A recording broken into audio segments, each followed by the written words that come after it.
It began with a word. Unvoiced, but potent. A word written on the skin. Seared into the flesh. Sparking a flame capable of consuming everything in its path. All this from a word. Start at the beginning. That is the beginning. We had always been... Phil is a meat and potatoes man. Always was, always will be. No gravy. I like my meat and I like my potatoes. We're not really talking about food. They know that. He used to call me his smorgasbord. Smorgasbord. Smorgasbroad. Smorgasbord. Because I hunger for variety, whereas he craves the familiar. We knew this when we met. We knew this when we wed. We've always known this. It used to not matter. But lately... Honey, it's time. Oh, yes. Date night. Any chance we may postpone? Absolutely not. Just, 15 minutes then, so I can wrap up a report. I've been waiting too long as it is. But no, it's for senior management. Hey, you know what? I just don't have 5 more minutes right now. Nope. Just let me finish my sentences. No, what are you doing? I'm finishing my sentences. On my forehead, what does it say? Solid. Solid? What kind of a word is that to write in your wife's forehead? Word that completes my sentence. This underlying investment vehicle exhibits growth potential that is aggressive yet solid. Not very romantic. Solidity is an asset one must never underestimate. Oh, I see what you mean. Was that for me? Just from my touch? I'm a simple man with simple tastes. Solid. Anyway, one thing finally led to another, and jackpot. Yes. We may take the familiar path, but at least we always get there.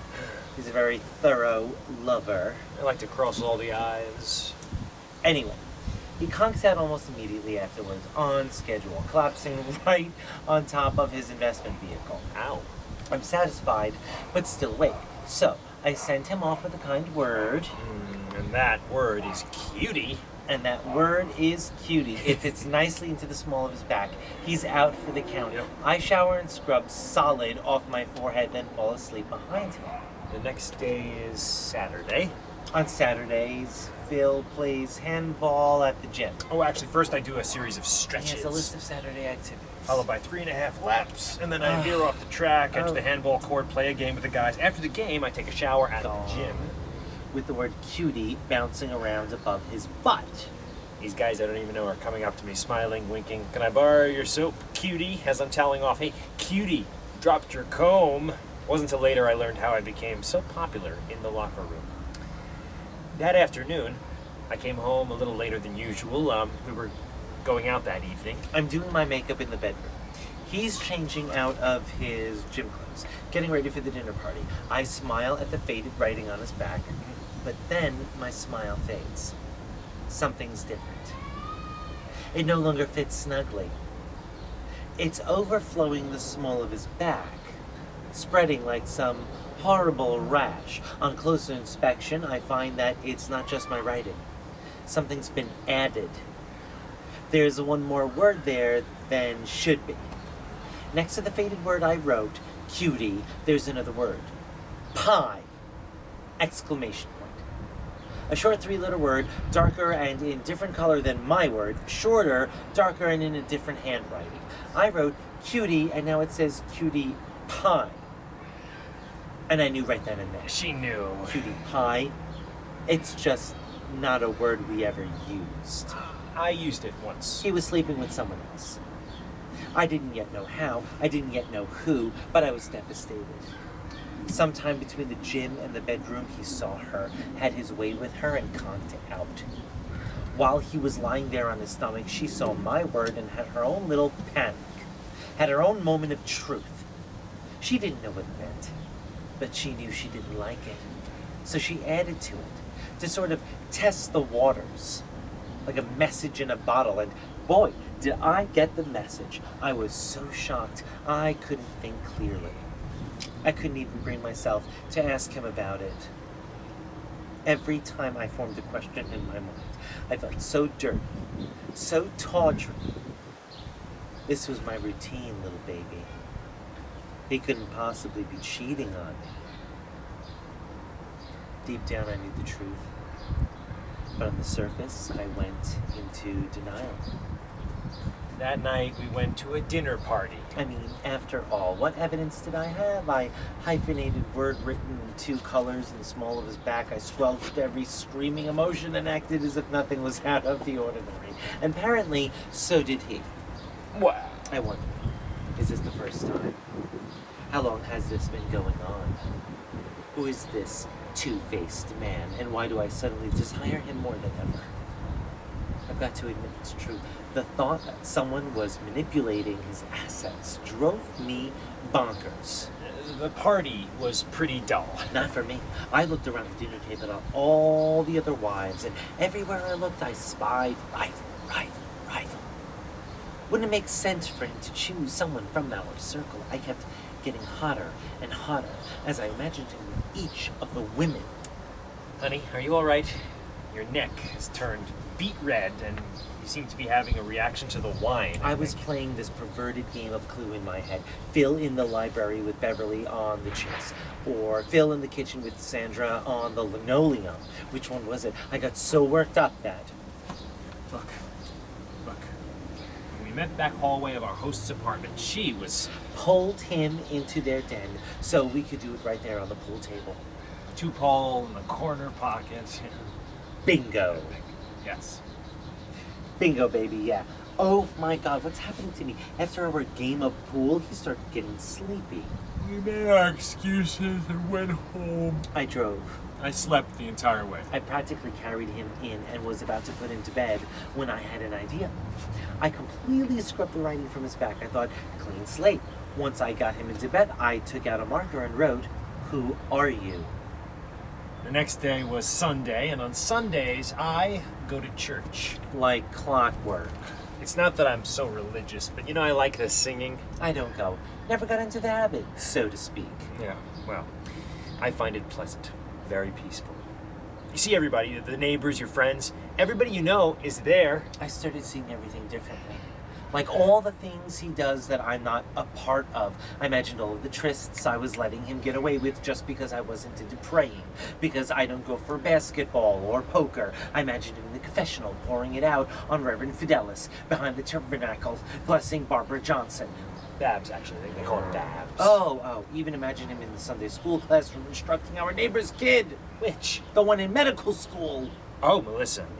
She tans well. I can't take it. Look, when I come home from church, she's waiting for me in her Valentine's Day negligee. He bought it for me. I only wear it on Valentine's Day, and this was the middle of July. Well, we did it in the foyer on the runner, and I barely managed to close the front door during one of our roll-bys. So infuriating. The surer I was that he was cheating, the deeper my hunger for him grew. Our sex, which had always been good, was now fantastic. I'd lay on the runner for an hour and a half, trying to remember how to breathe. Who is this man? He crawls away and sleeps it off on the couch. When I could move again, I lift up my skirt, and sure enough, there's a reply to my query. Not a name, but a number. 917-696-0238. Oh my God. I wasn't crazy. This was proof. There really was someone out there. I looked around for something to smash. Nothing was big enough, delicate enough, expensive enough to warrant my rage. Then I ripped our framed wedding picture off the wall and flung it to the ground. But the damn thing bounced. Nothing shattered, nothing chipped. It didn't even wake him up. Picked up the wedding picture and put it back in place. Took a deep breath and jotted down a number from his back. I thought it sounded familiar. I woke up just in time for the ball game. While he was glued to the television, I took the cordless to the backyard and dialed the number. I'm sorry, the number you reached is no longer in service. Click. I thought, I'm freaking out and she's dicking me around. You got company. What if I lose him? What if he leaves me for her? I've got to be cleverer. more clever, actually. I needed to respond right away, but in order to do that, I needed him unconscious again. But we had just had sex not half an hour ago. So I waited. I held out until the game was over and then ravished him during the post-game show. Right on the couch, with a good angle to the set. Now, as I drifted off into unconsciousness, I remember thinking, finally, we're hitting our stride after 13 and a half years.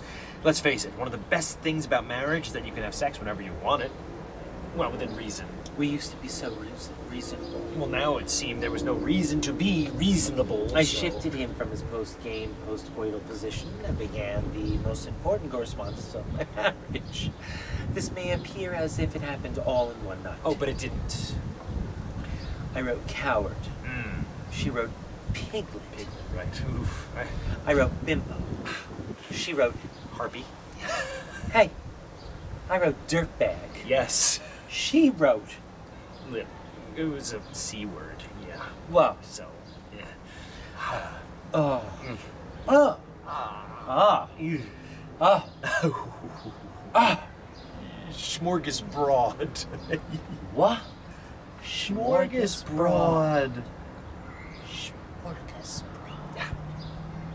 How the hell? Oh, dirty bastard. Look, I don't know what you're talking about, so all right. Anyway, Dora, This is unbelievable. I was going to tell you, No. but Quiet. look, this is something that I've just got to say. No, don't. No? Not ever. Are you sure? But how did you reach behind all by your... Did you have help? No. Don't tell me. No. No. Are you really sure?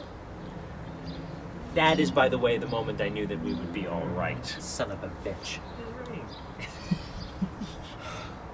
What should we have for dinner? What do you want? The usual. Meat and potatoes. Well, with perhaps a little bit of gravy this evening. Gravy? Who are you? Wouldn't you like to know?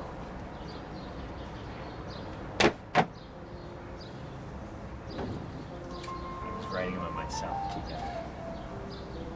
I can do that because I can bend that way. Oh, is that what I'm it very is? bendy. You were writing It's a joke. No. Wouldn't you like to know? No, wait. Well, Is I that mean, the play verb doesn't in the really. text? That's the last line of the play. You say, "Wouldn't you like to know?" And then it's left open-ended. But the implication is that he was joking, and it was a punchline on literally his lower back. Oh, that's the... That's the Oh. joke.